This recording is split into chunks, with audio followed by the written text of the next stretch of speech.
Welcome to Dolby Creator Talks. This is a show about how creatives use technology to tell their stories, and I'm your host, Ben Givers. My guest today is Grammy Award-winning producer, mixer, and engineer Ryan Hewitt, who joins from his studio in Nashville to discuss remixing the entire Oasis catalog in Dolby Atmos, which he so beautifully did over the course of 18 months, and all of which is available on enabled streaming music services now, such as Apple Music. We get into Ryan's beginnings in the music industry, from learning the craft from his father, the renowned mobile recording engineer David Hewitt, to Ryan's early days at Sony Studios in New York City, and then moving to LA to work at Cello Studios, where he would go on to meet producer Rick Rubin and engineer the Red Hot Chili Peppers album Stadium Arcadium, which would go on to reach #1 on Billboard's Top 200 and earn Ryan a Grammy. From there, we get into Dolby Atmos, including some of the work he did for Noah Kahan's Styx season and the Live from Fenway Park album, how he built his Stratmosphere Studios in Nashville, and then his work on the entire Oasis catalog, how he meticulously went through the original multi-tracks and hard drives for all 7 Oasis studio albums and several compilations, carefully piecing things together to ensure that each mix honored the original creative intent, retaining that power, the loudness, and the sonic textures of the original recordings, and the emotion and legacy of records like their 1994 debut Definitely Maybe and 1995's What's the Story Morning Glory, an album named a Rolling Stone's Top 500 album of all time and Apple Music's 100 Best Albums, through to their mid-2000s and later catalog, records like Be Here Now and Standing on the Shoulder of Giants. Coincidentally, when we spoke to Ryan, he had just returned from London and seeing Oasis live at Wembley on their 2025 World Tour, which of course was their first as a band in 16 years. So we get into his take on the Oasis live experience and a lot more. It's a really great conversation. Here's Reimagining the Classics, mixing the Oasis catalog in Dolby Atmos with Ryan Hewitt. All right, very excited and honored to welcome to Dolby Creator Talks Grammy Award-winning producer, mixer, and engineer Ryan Hewitt. Great to see you, Ryan, and thank you so much for doing this. You too, Ben. Happy to be here, man. Absolutely a pleasure to have you. We're going to get into your background and some of the amazing work you've done on so many records in both stereo and in Atmos, including, of course, the entire Oasis catalog, which dropped in Dolby Atmos. Congrats on that. Thank you. But you are just back from London, right? Where you saw 4 of the Oasis shows at Wembley, which is, of course, their first tour in 16 years. That must have been incredible, man. How was it? It was wild. I don't really have words for it. It was an incredible experience. I've never seen the band before. As much as I've listened to their music since day one of Definitely Maybe, literally, I'd never seen the band live. And it was to see that show in London with like 85,000 mega fans was outrageous. I've never heard a sing-along like they sang at that show. Every single song, the crowd was as loud as the band, and it was, 80-some thousand people singing along every single word, it was outrageously fun. Oh my gosh, I can only imagine, man. Well, you and I talked a little bit about this a few weeks ago, but, being fans of this band for so long, 30 years, we were in our 20s when they broke through at a time when, rock was really still the predominant music, but just to see and experience the passion and energy you're talking about that the crowd still has today for this band is really phenomenal, especially for like a rock band, right? It's like guitar music for the masses, I guess. And, people kind of make comparisons to like the biggest of the British rock bands and rightly so. But it sounds like you experienced firsthand what's going on there. Must have just been an incredible feeling. It's amazing, it on so many levels. It's a band who went away and did what they did, had solo careers, and came back together in the most glorious way. I just think it's iconic. To bury the hatchet like that and come together and make incredible music it should serve as an example to a lot of people in this planet. The other thing about it that I find so fascinating is that they're playing without a net. It's not like, it's not like there's tracks. It's not like there's, clicks and whatever. And it's dangerous. It's raw. It's loud. It's exciting. Every single thing about it is just like, just massive. The videos are incredible. The sound is incredible. The songs, it's like, you can't lose. they just killed it. It's just an absolutely incredible evening to go see that band. Amazing. And Richard Ashcroft too, by the way, who opened the show, was like extraordinary. And I've been a fan of his since, early days as well. Absolutely. I mean, Urban Hymns, one of the all-time great records for sure. So sounds good. Incredible, man. Just like the raw energy, the passion that they come out with, like the chance that it could like kind of roll off the rails at any point, but it continues to sort of forge ahead and just, with so much energy. You were sharing with me a little bit about when you did a semester abroad in England and landed at Gatwick in August of '94, the day that Definitely Maybe came out. And I remember it coming out too. And quite frankly, like not because at the time I was the most massive fan of Oasis or really knew too much about them outside of what I guess like Supersonic and Live Forever, which were on the radio and I liked, but really kind of because they were on Creation Records. And I was a huge fan of like Jesus and Mary Chain, Primal Scream, My Bloody Valentine. But Oasis had a different sound that you could tell like something different was happening in the musical landscape at that time for sure. Tell me a little bit about like what you were up to at that time in '94, kind of studying abroad, getting into the industry and the music scene at that time and what you were into. '94, I was 20 years old.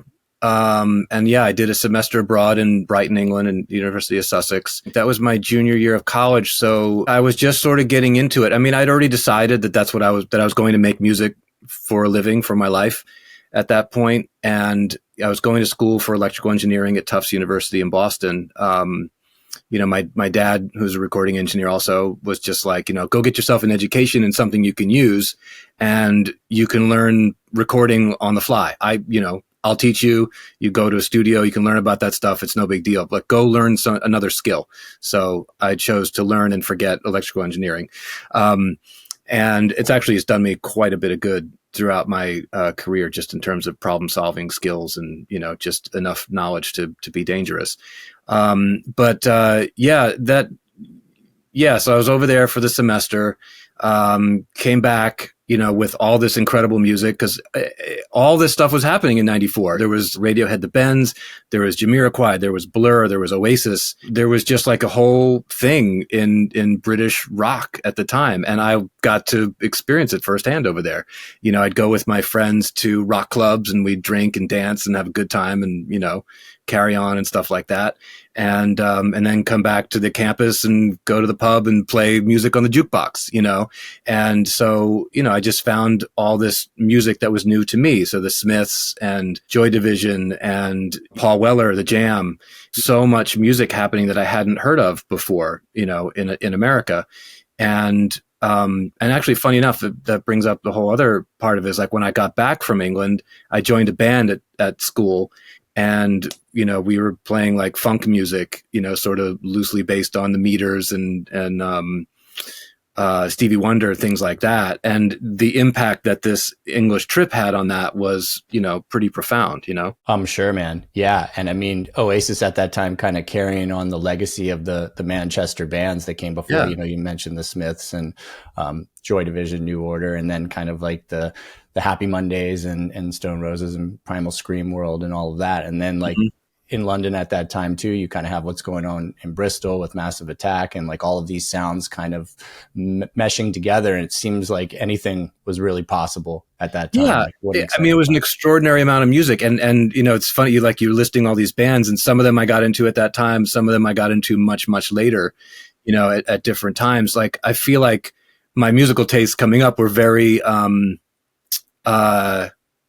trying to think of the word for it. Like I would get into something and then I'd move on and get into something else and move on and get into something else, and there was a handful of bands that would sort of stay in my, jukebox, so to speak. But I just went through many, many phases and iterations of what I like to listen to at any given time. And now I just enjoy all of the things all the phases that I went through. Some of them age better than others, but there's just an infinite number of things to get into. Especially like the kind of factory record sound was really paying a lot of homage to like funk and soul and incorporating that with, like Durutti Column and bands like that. So just really cool time. Going back even a little bit further, you mentioned your father, David Hewitt, who of course was a renowned mobile mix engineer who pioneered remote multi-track recording for concerts, right? I mean, that must have been, amazing growing up in that environment and learning the business and craft from your father, even though you may initially were geared towards electrical engineering and then sort of switched gears. I mean, did you kind of always know that this was what you wanted to do without knowing it, or how did that all go down? To risk sounding cliche, I feel like it's in my blood. At first, it wasn't a choice. Like, the job was my babysitter at like from age 12. So I would go to the shop with him,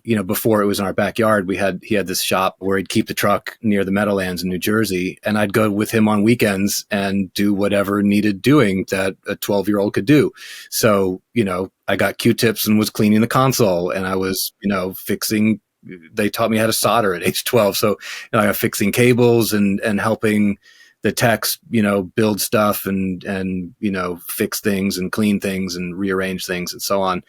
And as I got older, I got in, I had an extended internship, so a lot of people will go to a studio for, 6 months or a year, 2 years, whatever. I had an internship for like 7 years, 8 years, something like that. So it started with cleaning stuff and doing whatever the menial tasks. And then it was like, okay, now I'm putting out microphones on the stage, and now I'm helping wire up the split. And now I'm, helping my dad lay out the console, so it sort of went through these stages, before I finally got to, actually record something. It was extraordinary to be alongside my dad and learn things the way he does it, and my dad is very documentarian in recording. And I actually just was thinking about this the other day with some of my styles, and, and I do lean in a documentarian direction. I like to get weird and have fun in the studio, but my initial instincts and my strengths, I think, play to, real music made by people in a room at the same time. I think that's why I gravitated towards working with Rick Rubin a lot, and, certain other producers and bands that I've gotten to work with. But, it was, coming up with dad, it was like a family business. My mom ran the business, and my dad and I would go out on the road and do the do. So it was super, super exciting. And, it informed a lot of how I think and do things in the studio. That's really special, man. Thank you for sharing that. In your early days too, you also worked at, maybe at the beginning of your career, Sony Studios in New York City with some pretty legendary producers there, right? Before you made the move to, cello in LA in what I guess maybe like 2001. Mm-hmm. Share a little bit about kind of going from New York to LA and kind of meeting Rick, who you mentioned, and going on to do some work there. Yeah, New York was great. I started there actually between junior and senior years in college, so 95, summer 95, and just doing an internship, running cables, helping people with whatever they needed helping with. Part of the education of dad is motivation and work ethic. He really taught me to just bring my A game all the time and work harder than everybody else to get the job done, because there's no, his motto is there's no second chance to get that. And so once I got in the studio, I was on 10 all the time. Like, I want to do something, like, show me what to do. Let me help you. Let me in. It was a whole new playground for me with new opportunity to learn. And I gravitated towards, working on things I liked, which was rock and roll and jazz. And, I found myself on sessions with Phil Ramone and with Michael Brower and things like that. And it turned into, like I said, like every day was a new opportunity to learn. So my favorite story about it actually is when I went back there after college and got a job as a runner for $5 an hour after a very expensive education. I think it was 4th of July weekend, maybe. So I'd just gotten there. 4th of July or Labor Day. I can't remember, but it was shortly after I got to the studio for the second round. And one of the techs needed to, or was going to have a session over this holiday weekend when no one was there, free studio time. And he was going to bring in this jazz artist and needed an engineer, right? So he starts at the top with all the chief engineers and the staff engineers and the staff assistants, the senior staff assistants, the junior staff assistants. Everyone said no because they were going away. They got to the runners and the top runners and the middle runners. And then I was the lowest man on the totem pole. And everybody said no until me. And I said, yeah, I'll do that. And I was just like, okay, cool. I'll, show up mic up this jazz band like I'd seen people do it before, and sitting behind this giant Neve 8078, like literally just holding on for dear life. Like, I think I got this. I think this is good, and a major client of the studio happened to walk in and said, "Who are you?" I said, "Oh, well, I'm just a runner." He's like, "No, you're not. You're clearly an engineer. This sounds amazing. What are you doing?" I'm like, I'm recording the band. And he's like, "Amazing. You're going to be my assistant on Monday because you clearly know how to use this console and I don't." And I'm like, "Okay." And then all of a sudden I found myself promoted to assistant on Monday after getting yelled at by the studio manager for being in the room. But that like started my career, and it started a streak of like just saying yes to opportunity that came to me. And it was an incredible moment, incredible learning ground. I mean, later, just like maybe a year or two later, Michael Brower's assistant quit out of nowhere, and he went through a few assistants, and someone said, "Ryan needs to be knocked down a peg, send him to Brower," and so I wound up assisting Michael for a while, and we got to be really close friends and worked on a lot of records together, including that New Radicals record that we were talking about a minute ago, and set my mixing chops into motion. It was pretty extraordinary. That is, man. Well, so many good lessons here. Always say yes, have amazing work ethic, and it's okay not to have plans, because you never know how quickly your plans could change. True story. And it could set you on a different path forever. So Absolutely. you get to LA in like the early 2000s at Cello, which is now East West. And is it there that you connect with Rick Rubin and go on to do, was it Blink 182 self-titled kind of first? Was that the first thing you got into with Rick, or how did that all go down? I wound up at Cello after working for SSL for a year doing as a product specialist. So I was teaching people how to use SSL 9Ks or 9000Js, I should be clear, because the Ks were later. We wound up installing one at Cello, which was like 4 blocks from the SSL office. So whenever I didn't have anything to do at SSL, I'd go down to Cello and hang out, because Candace was always a good time and Gary was a great time. And there was always something happening there that was fun. And it was right down the street from the office. So I just go and check on the console, make sure it was working right, and it was another one of those fortuitous events where I'm walking through the hall and I run into Jim Scott, and we had met at Sony. In fact, I recorded a Natalie Merchant live record with my dad that Jim mixed at Sony. So I met him there on that gig. And then I run into him in the hall at Cello, and he's like, "What are you doing?" I said, "Oh, working for SSL." He's like, "Well, you should come back and work in the studio." And I said, "Yeah, cool, whatever. I got a job. I got health insurance for the first time in my life. This is kind of amazing, And he's like, "All right, cool. Nice to see you." And I go back a couple weeks later and run into him again. And he's like, "What are you doing?" I'm like, "Just checking on the console, seeing how things are going." He's like, "Well, my assistant just quit. And I'm doing the Chili Peppers next week. You want to come work for me?" And I said, "Yes." So like an incredible moment of being at the right place at the right time again. And so my first record with Jim Scott was, and with Rick Rubin, was the Chili Peppers, "By the Way."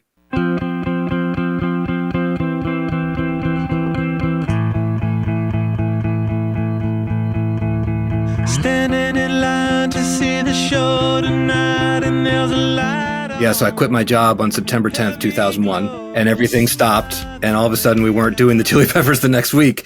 And so in my little head, I'm just like, "Oh shit, have I just made the wrong choice?" But, it turns out I just bought a month to learn the console and do a bunch of other jobs, including, doing I think we mixed Tom Petty's performance from the concert for New York, so Jim and I got to know each other a bit, before diving into a major record. So, it turned out to be, not the worst thing in the world for me personally in that regard. But yeah, I mean, it was, again, an incredible opportunity to work with one of my favorite bands of all time, the Chili Peppers. I'd been listening to forever, and, got to know Jim and got to be in the room with Rick. And, the thing with Rick at the time, it turned into another one of those work ethic things where he is this mythic guru, and, to get on his radar, you have to disappear. In the position I was in as the assistant, I had to be part of the landscape. And so, doing my best meant getting out of the way and making sure he had everything he needed all the time, and Whether he noticed that consciously, I don't know. But, I just said to myself at that moment, I'm like, I'm going to work for this guy. I don't know what that means to my 26-year-old head at the time, but I was like, I'm going to work for that guy in some capacity. We're going to make records for a long time. And, and again, I didn't really know what that meant, but I was determined to do it. And so here we are 25 years later, having made a bunch of records together. So, wow, what an incredible story. And of course, in 2006, you mix and engineer Stadium Arcadium, which, oh, by the way, just happens to go to #1 in pretty much every country, including #1 on the US 200, which is like the band's first, surprisingly enough. I guess Blood Sugar didn't quite make it, but no. And One Hot Minute didn't either. But take us just a little bit into that world. I'd left cello probably around 2003. I was engineering a bunch in 2002, 2003, did the Blink 182 record with Jerry Finn, who I met in the hallways at East West, or, cello at the time. We got to be fast friends, and he wound up taking me on that record. But Stadium was really special. Mark Lynette started recording that album, and then John brought me in to be the tape op, to just make things run a little bit smoother. And I wound up taking over engineering duties for, a few of the songs at the end, including Danny California.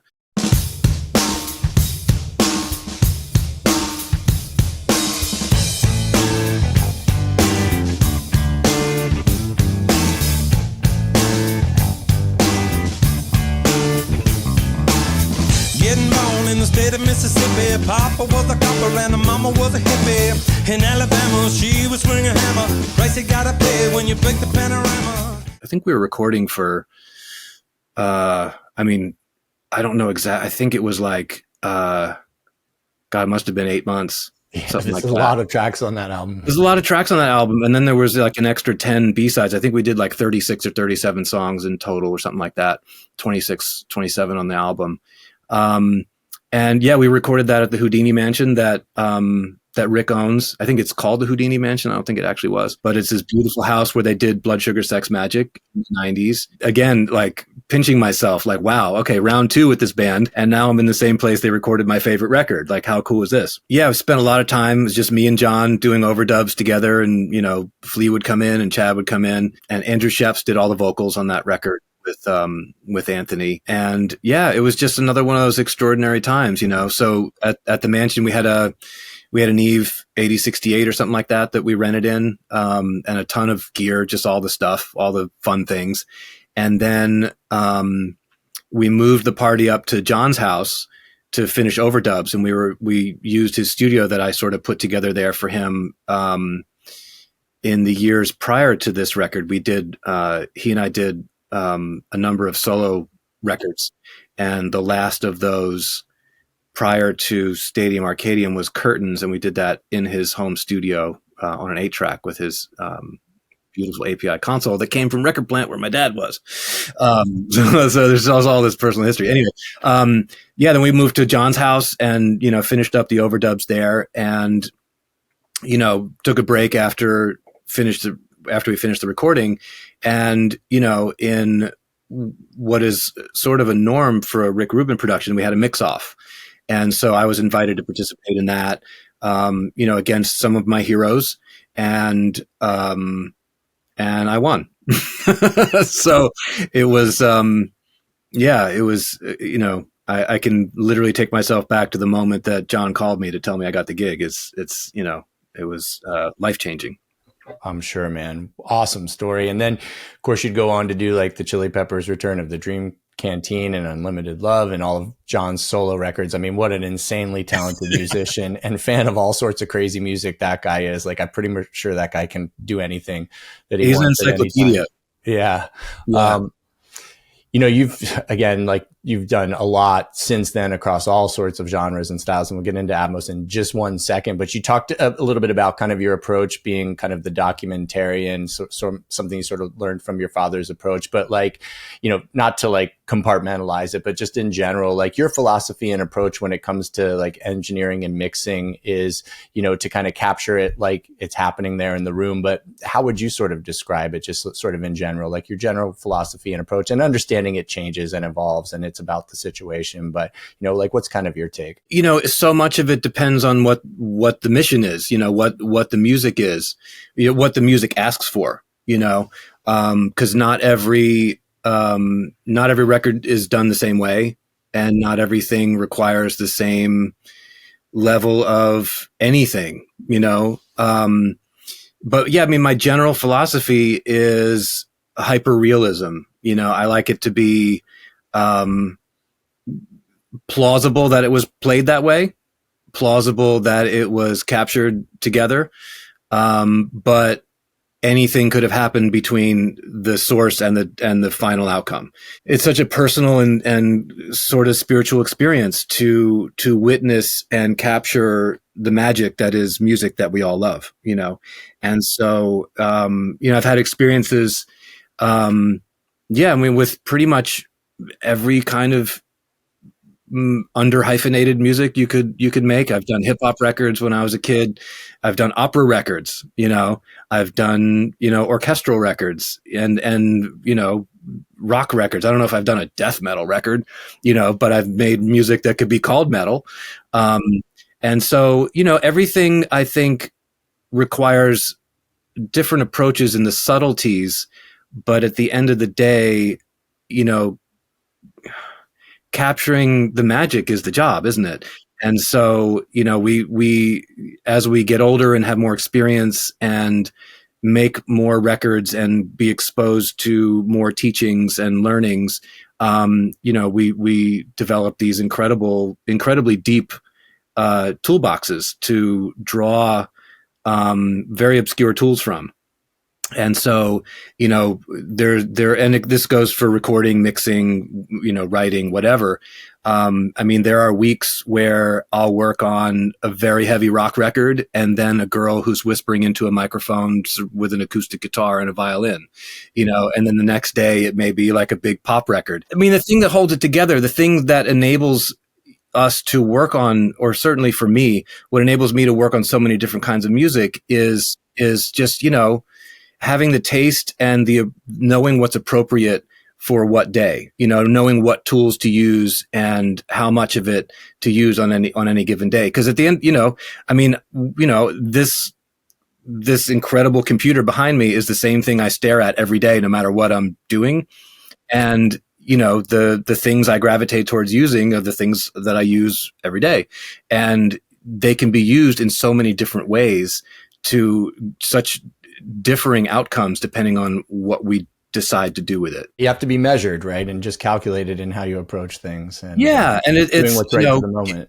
Absolutely. And getting to, you know, not being pigeonholed, you know, like you were saying before, like not being put in a box of doing one kind of music is like the greatest gift that's ever been given to me. It's such a pleasure to, you know, show up in this room every day and be excited about all the things that I'm doing, whether it's like a country record or, you know, a bedroom pop thing or a heavy rock record or some combination of all those things. It's wild. Share a little bit about your intro to Dolby Atmos, and I'm curious about when you first heard it. And I don't know when that was, but I'm guessing it was probably in a studio in either Nashville or LA a couple of years ago, 4 or 5 years ago.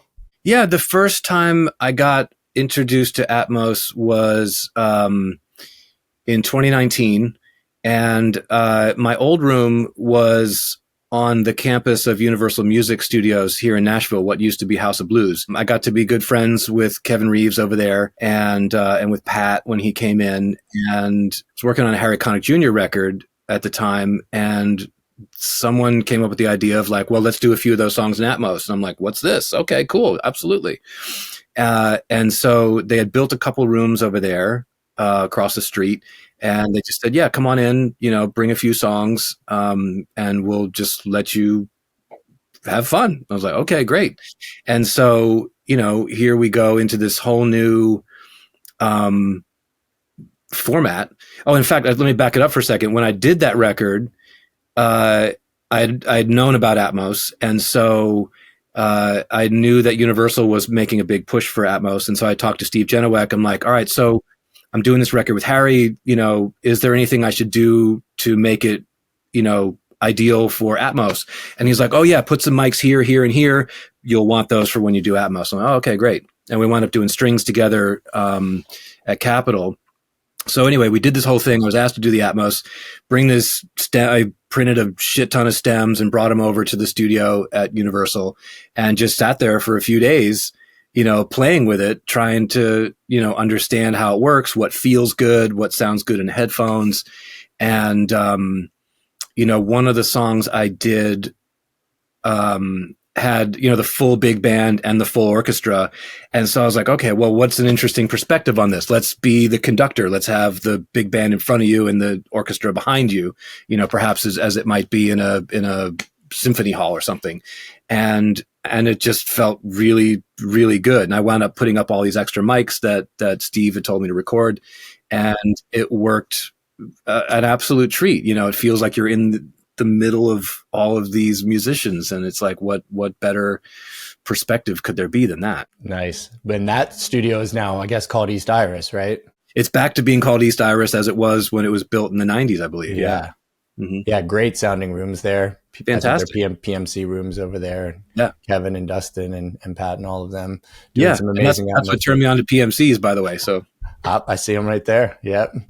And then kind of, some of your early mixes that were released, you did Will Dorado's self-titled record, right? Kind of like some 90s flavored. It's got kind of almost like a little shoegaze and indie rock to it sometimes as well. And you did Smashing Pumpkins and then Neil Young and Crazy Horse. So you've got to touch a lot of different styles and genres with Atmos, starting with Harry Connick Jr. I mean, that's quite a nice, diverse set of artists to work with.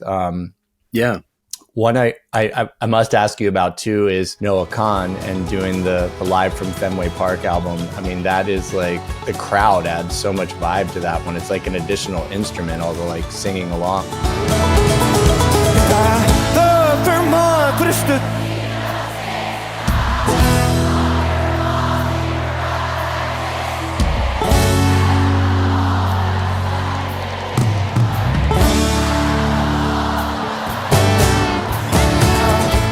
Yeah, I mean, that was a really fun one. I did Noah's studio record with Gabe Simon producing, and he was that was his first Atmos record too.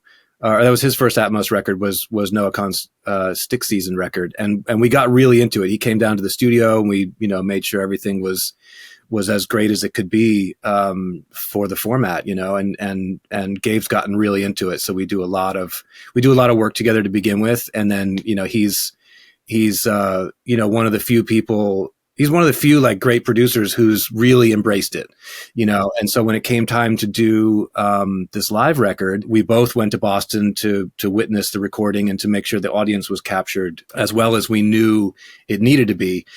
So my background with my dad came in handy here. So I knew exactly where the mics needed to be, how many of them facing which direction, what polar patterns, blah, blah, blah, all the nerdy stuff.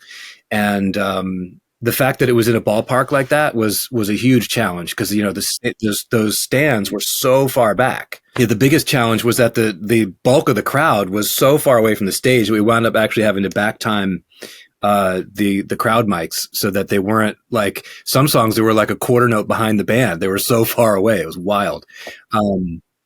But once we captured that, we went straight back to my studio and mixed it, and the idea of mixing a live show for Atmos is so straightforward. It's like a proscenium vantage point. There's a definite audience perspective on it.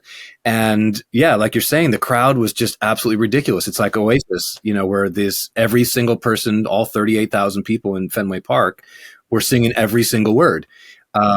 And it was an incredible experience to be there at the show and then literally bring it home the next day and start mixing it in my studio and experience that in Atmos. And the comments from everybody who's heard it is like, you're there, you're in the stadium. You're like sitting at front of house listening to Noah Kahan and his band.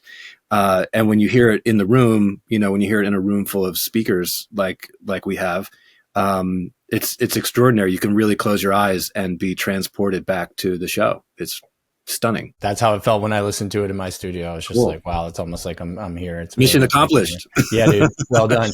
And the crowd is like a built-in reverb. Yeah, totally. That's how I kind of treated it. So you mentioned your studio a couple of times, and then we'll get into Oasis, but I have to ask you about Stratmosphere Studios, your studio in Nashville that you've built out, I guess, a couple of years ago now. So congrats on that. I love the name, by the way. Take us inside Stratmosphere a little bit. Like, what were you looking to achieve? How did you lay it out, and what did you go with gear-wise? I got this place, it's a smallish building, but it's really cute and really comfortable. And I hired Josh Niles of Niles Acoustics down here in Nashville to, realize this space, and I wanted a very clean, modern feel that emphasizes, relaxation and being able to be present with the music and with yourself, so there's not a lot of gear in it. I have a couple racks that are mainly just for storage because I could put stuff someplace. All the speakers are hidden, except for the fronts, because that felt weird. Like I wanted to hide those, but I was like, maybe we should just keep these here, and visible so that we remember why we're here. Otherwise it'll be like this padded room and we'll all go crazy. But yeah, I wanted it to be modern, comfortable, and, combine my love of California and Nashville. So it's a little country, it's a little, hippie California, or modern, minimalist, modern California, whatever you want to call it. In any event, it sounds great. It sounds really great. I love being in that room. It's super comfortable. And, everybody who's been in there really, really enjoys listening to music there, so that was sort of the impetus of doing it. And, I can't even tell you how many songs I've mixed in Atmos at this point. It's like hundreds and hundreds and hundreds. Sounds like a perfect space. It's pretty great. The most expensive thing was the skylights, to be honest. Cutting those in and making sure those are right. Yeah. You got to have natural light, man. Absolutely, I can't live without it. Had to let a little sunlight in. Yeah. The Oasis catalog, 7 studio albums, nearly 100 songs mixed by you over 18 months, and it all drops in Dolby Atmos at the same time, other than Definitely Maybe, which comes out earlier for the 30th anniversary, I guess, like a year earlier. But that sounds like, first of all, a massive task. And coincidentally, at the time, there's no talk publicly of like a reunion shows or anything like that. So you're kind of in this vacuum working on this stuff, but kind of like first conceptually, like, we've talked about how much of a fan of the band you are, and, obviously your previous work taking that into consideration. But what did you want to achieve with these mixes as a whole? Like, as you're going into it, kind of what's your goal on the creative side? Well, when we started talking about doing the whole catalog, my idea was like, let's do a few of these and see what happens, because I just said like, this has to be awesome. And again, this is before the band, before any talk of any reunion or anything happening like that. This was going to move the legacy of this music forward, and I said, okay, let's pick a few songs from across the catalog, and see what we can do with these. Cause if it's not going to be awesome, it shouldn't be done. That's kind of my feeling on all this stuff. Like, if I'm going to be a part of it, it's got to be great. It's got to be amazing. And we have to be able to have every single asset available. There can be no shortcuts. There's not going to be any upmixing or anything like that. This is going to be legit, handmade, best case scenario mixes. And so we did a few songs and decided to go forward with it. And the idea was to honor the original mixes, note for note as much as possible. It's just got to be great. That's all there is to it. I wasn't there. I don't know exactly how everything was done, but I've made enough records that I can listen to it intently for a long time, many times, and figure out how it was done. Some of the songs, some of the records we had notes for, which were very helpful, and others we didn't even have track sheets for, so it was, a really incredible audio archaeology project, So, we went back to the original multi-tracks, and transferred everything super high fidelity, baked the tapes when we had to, whatever, unlock Pro Tools sessions that hadn't been opened in years, and just set about it. The idea was to, like I said, match the stereo mixes first. So the first order of business was like, okay, let's go through, make sure we have all the right tracks, the right solos, the right takes. There are multiple takes on tape of many, many songs. And again, going back to, tapes, things were muted, things were used, things were not used, things were comped, things were not comped. So, it was a lot of time spent, just making sure we're starting with the correct ingredients, And the funniest thing about doing a historical catalog like this that we've been listening to for 30 years is that we have the source materials and we have the destination. We know what these materials sounded like for the last 30 years, and we're married to that. So now we just got to figure out what that disconnect was, what that path was that all of these ingredients took to become this cake. I feel like I'm Italian here. But that is, that was the mission. And then, once we have the stereo mix matched, what can be removed from that stereo? What can be removed from the power of that assault that is the stereo mixes of those first 3 records, and not have things fall apart? I liken it to like a Jenga tower. There are certain pieces that can come out and it will still stand and you're fine. But then there's that one thing that you might not expect that will crumble the whole thing, And so particularly with these records, they're like a wall of sound, it's mostly mono or very close to mono. And there's a lot of stuff that's just smashed into this, into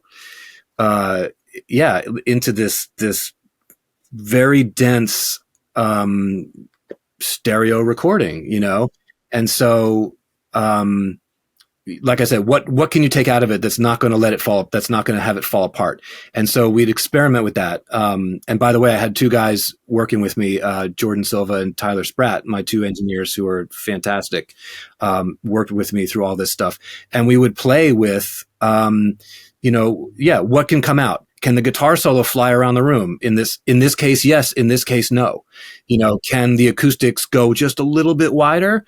In some cases, yes. In some cases, it's like too separate from the vocal. The feeling of it is too separate. And, I've listened to a lot of Atmos mixes where there's like an instrument here and here and here and here and here and here. And like you lose the connection that is music, that is a performance, that is a record. When, it's like a deconstructed salad, that's fine. But then you're leaving the consumer to like put the, bacon with the egg and the lettuce and the dressing, as opposed to serving up a soup. You know what I mean? There's so many analogies for this stuff. But anyway, it was an adventure, and I'd catch myself like, God, I really wish I had done that. I'm like, oh yeah, I tried to do that, it didn't work. And so we went record by record, more or less in chronological order, and learned so much along the way, and got to watch and listen over the course of 18 months to this band and technology and the world and songwriting evolve over their, it was 94 to 2006. So over their 12-year recorded history. This sounds like my favorite Italian restaurant. They serve breakfast, lunch, and dinner, and dessert. Amazing. Man, every meal they served it up, Well, dude, straight up, I mean, it's obvious the care you took to maintain intent here. And like you're talking about, there are like some moments that happen like with movement, and they're usually like pretty subtle when it comes to the movement, but like they are moments that are revealing. And then like with the space available, like you hear things that you didn't even know kind of were there. But I think most importantly, like you're saying, like it rocks, and it's still heavy, and it's still in your face, and it's still like really like comes at you for sure. Yeah. And the biggest challenge was like, how do we get it to be to feel loud, to feel like, because I had an experience with listening to Definitely Maybe at like 2:00 in the morning in the desert on a little tiny speaker in, under the stars and Joshua Tree. And no matter how quiet you make that speaker, it's really loud.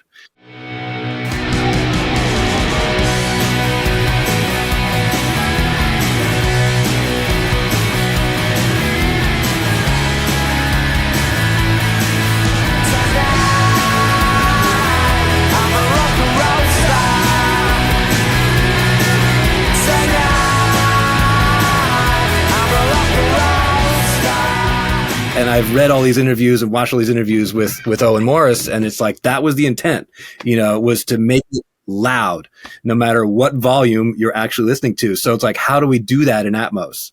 How do we do that with spreading out the literal acoustic energy of this band is now going to be spread throughout the room? How do we still make it visceral and loud and like coming at you, you know what I mean? That was the biggest challenge. And it was, and I mean, to your point, I think we got it. I think we made it happen. You definitely did. And with, Definitely Maybe dropping first, and that being like the first thing that people hear in Atmos, like you can hear the Owen Morris and Mark Coyle kind of like, you call it like everything sort of sounds mono straight down the middle, but you can hear it. And now you can really hear now how like the individual things sort of like make up the whole. But share with us a little bit, like kind of technically what you did. Like, are you approaching this? How are you choosing kind of what goes into the bed and what you'll use as objects, and kind of how you create automation and a few of these kind of technical details, effects? The bed versus object thing was kind of interesting, because everybody's got an opinion on it. And I think at the end of the day, as long as it sounds good, it is good. We wound up doing, I'm skipping ahead to something we were going to talk about later, which was listening to these mixes in the Dolby theaters in London and Los Angeles. And it just sounded amazing in those big rooms. I was really nervous. Someone said something about something not translating in big rooms. I'm like, I don't know what the hell you're talking about. This sounds amazing. This sounds exactly like it sounds in my room, like it sounds in headphones, but like we're in a theater with 75 friends, 100 friends, and it just sounds even better because of that experience, but, my general vibe is like, band in the bus, band in the bed, drums, bass, maybe rhythm guitar sometimes. And then the rest is objects, to be able to move them around at will and to keep them a little bit more focused. Things that I don't want to be point focused will perhaps go in the bed or into like an object bed, that I've created. I have two, I run with 2 object beds. I have one for effects and one for instruments, mainly just for like re-render possibilities down the road, I guess. And just, for ease of routing and classification and stuff like that, setting things up quickly. But, other than that, it's like, I don't know. There's not, I don't get too technical on things. It's just like, just make it sound awesome. And do what's right. Do what's right. And, and experiment and have fun. And, truthfully, over the evolution of those 8 records, I just kept learning more and more and more and trying more and more tricks, and getting a little crazier. And, and the joy of that is that as their musical catalog developed, those later records lent themselves even more to Atmos, because of the mixes, because of the production, the modern, or more modern, feel of those records, gave me more latitude to, spread things out a little bit more. I noticed that for sure, like some of the more orchestral stuff kind of later on and the things with a lot of big production. But some of the things that I noticed, like starting with the first record, like Rock and Roll Star, of course, it's really in your face. It's the first song. So it's gotta hit or do whatever it was intended to do right out of the gate, but it's sort of happening in a new space. And what I noticed is like in the bridge in particular, those kind of like grinding and building riffs, and then kind of the reverb and echo and him chanting, "It's just rock and roll," and kind of the fade out with the feedback. Now you can really just hear all of these things in, you know, without them fighting for space and being crowded. And it didn't lose any of the glue at all. It was all still there. But what a like kick-ass way, for lack of a better term, to like start things off. That song in particular was difficult because of its sort of simplicity, you know, at the beginning of it anyway. Yeah, it goes super psychedelic at the end. But at the beginning, it's like two guitars, bass, drums, vocal. You know, there's not a lot happening. Or there's that slide guitar. But yeah, I mean, and there's that one pick scrape that goes around your head, kind of as like a here we go on the roller coaster, just like a little like, how you doing, to get things started. You know, the other thing I wanted to add about philosophy is that my goal was to never let the listener think about technology. You know, and it's to let the music be the reason that we're there. You know, like if you're thinking about technology and your mind is taken away from music, or, you know, or the lyric or something, then you've lost. You know what I mean? Like yes, I can make stuff fly around your head all day long, but that to me is like not it's not the original intention of the music that we're mixing, and B, it's distracting you from the thing you're supposed to be listening to. You know what I mean?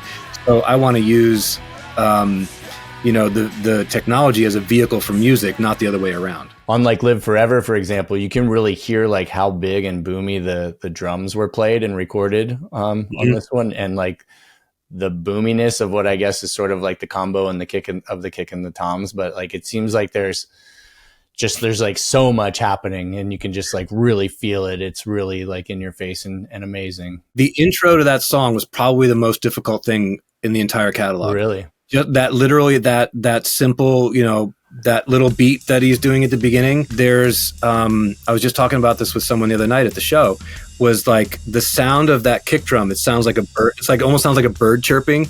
There's like this snap on the top end of that kick drum that goes away after the intro.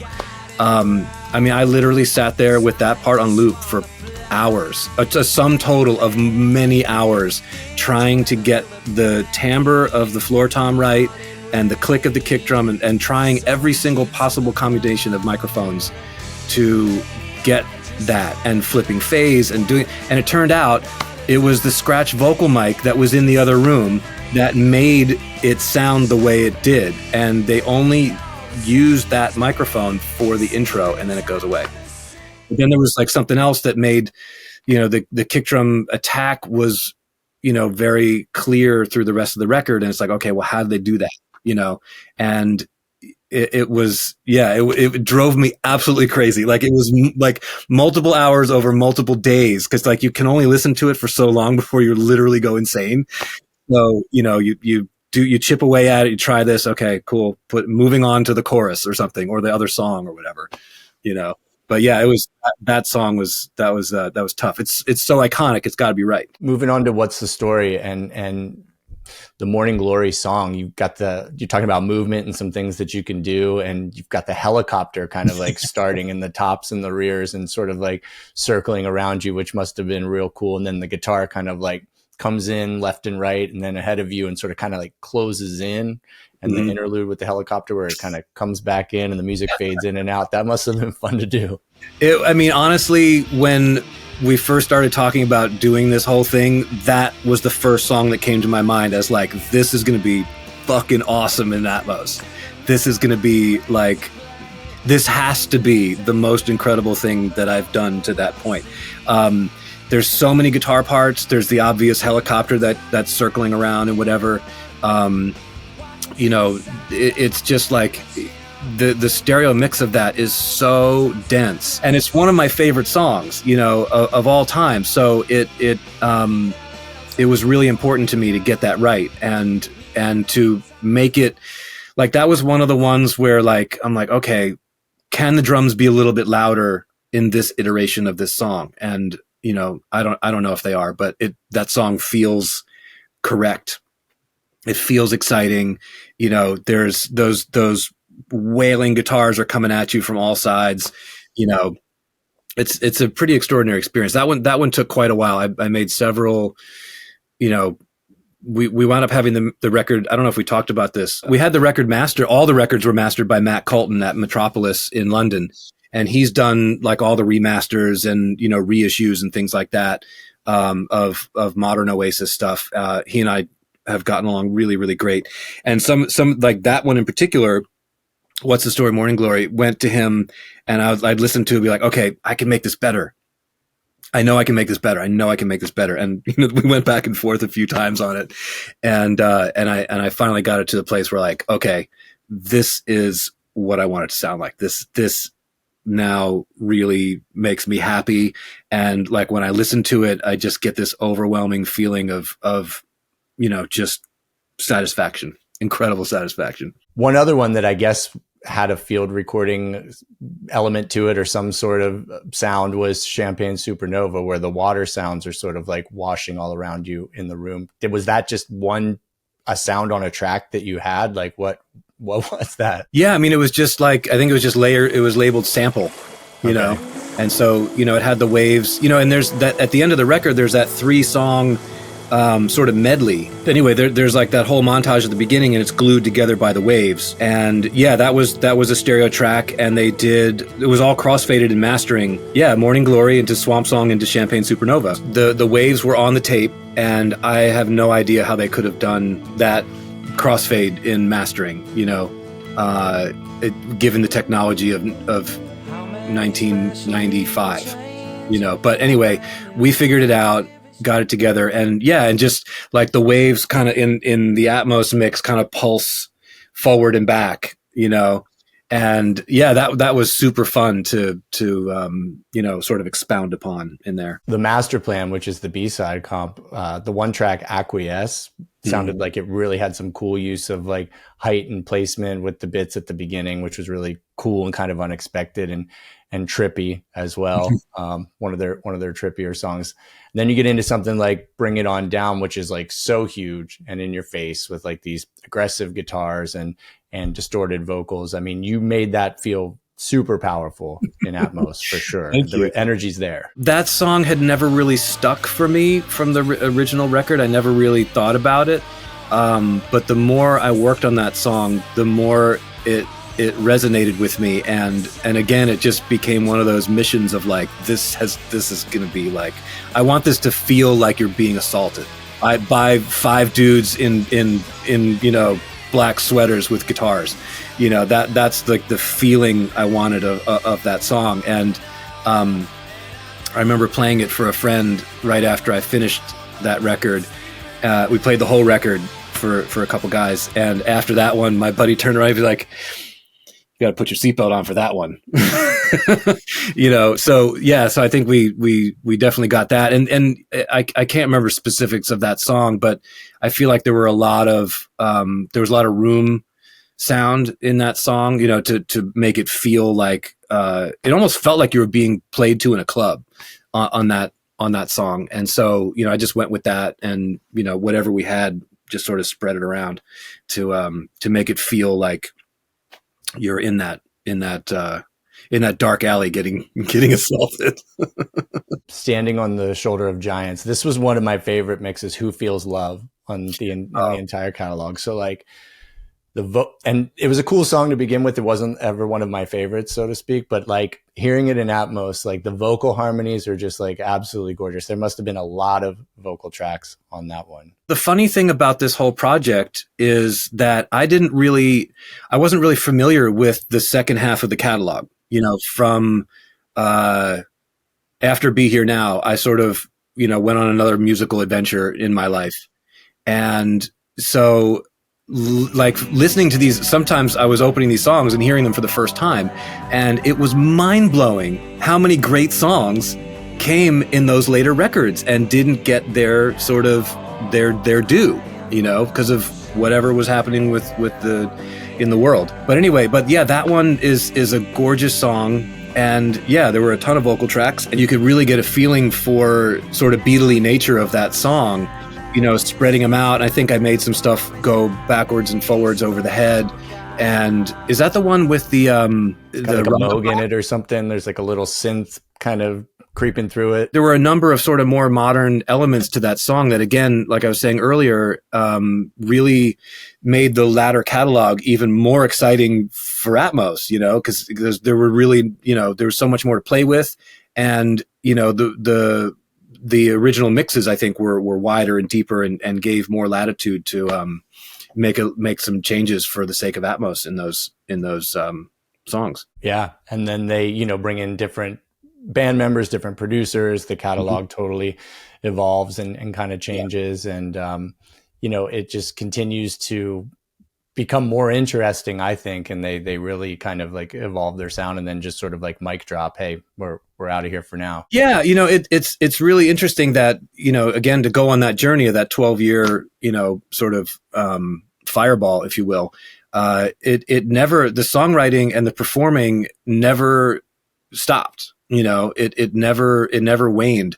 Yes, there are better songs than others, and those first two records are extraordinary, but I think if any band made any of those later records, they would have been hailed as absolute heroes, so it was really cool. And in fact, in the show, in the live show, they're doing a handful of songs from later records, and they're doing some obscure B-sides, and the experience of that show, having mixed these, the entire catalog in Atmos, makes it that much more special, to be honest. It's like, I feel so blessed to have the experience of doing these mixes and then getting to go see the band. And by the way, like when it was announced that they were going to tour, all of a sudden it made this whole process even more important, and more exciting. Amazing.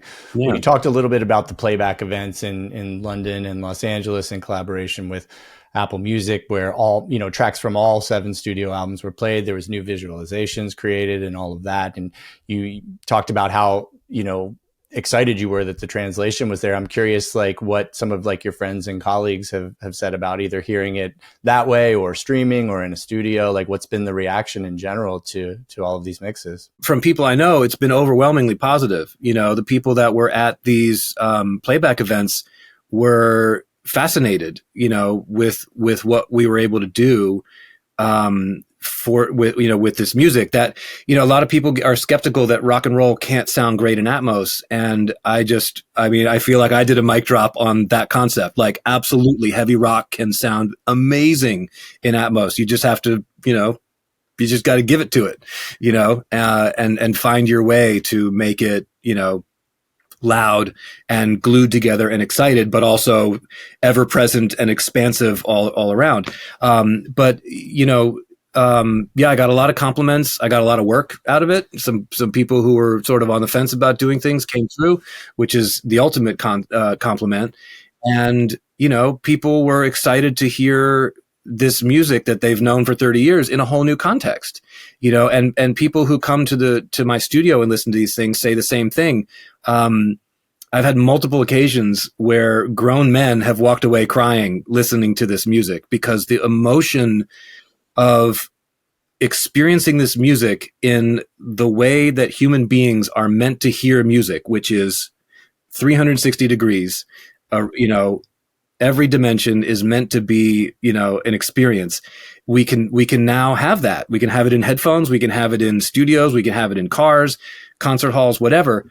The emotional experience of hearing this music when it's done correctly, it's untouchable. It's an absolute joy to hear it. And, and to see the proof of that and to hear the reactions that people are giving me is like, it's just, I keep using this word extraordinary because that's how it feels, like sometimes I'll hear these things be like, I didn't do that. That's just how it was done. But like the event in London, we had some fans come. So it was people from the industry.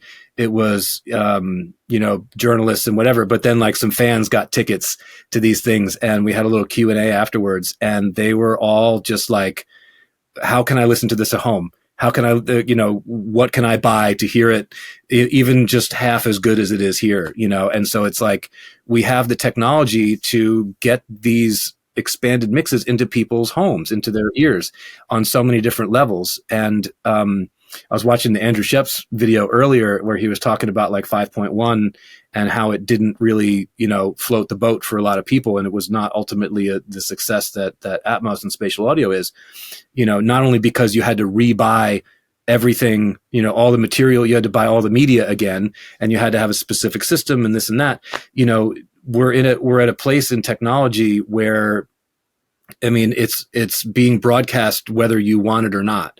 You can just pick it out of your Apple Music account at will. And the number of systems that are available for reasonable prices to put in your home is wild. More accessible than it's ever been. It's more accessible than it's ever been. And again, the streaming nature of things makes it so much more accessible in that regard too. And automobiles are a fantastic way to experience Dolby Atmos music. You've got speakers all around you, and in many cases above you. You're in a fixed position. It's, streaming right from the in-head unit into the automobile, and just it's a space that is perfect for Dolby Atmos and for music in general. And now you can if we can get the renderer to be built into the car system, that'd be sick. Stay tuned. Well, I've seen some people do like the car check by just exporting an Atmos MP4 onto a thumb drive and plugging it into QC. But the next horizon, the next frontier is probably the mobile mixing studio in a car. Stay tuned. We'll see what happens. It'd be pretty incredible. Then I'd never have to be home. Well, sounds like things are going well for you at Stratmosphere and beyond, man. As we wrap up here, I'm curious kind of what you're excited about for the future. I know that you've done some production in the past. Artists like Cody Jinks and Dexter and the Moon Rocks. Is production something that, you're kind of focusing on in addition to the mixing? And what do you have in the future that you're excited about? Where are things headed? I love to produce, and I take certain records that come my way. It's just got to be something that I'm really passionate about, and with people that I love.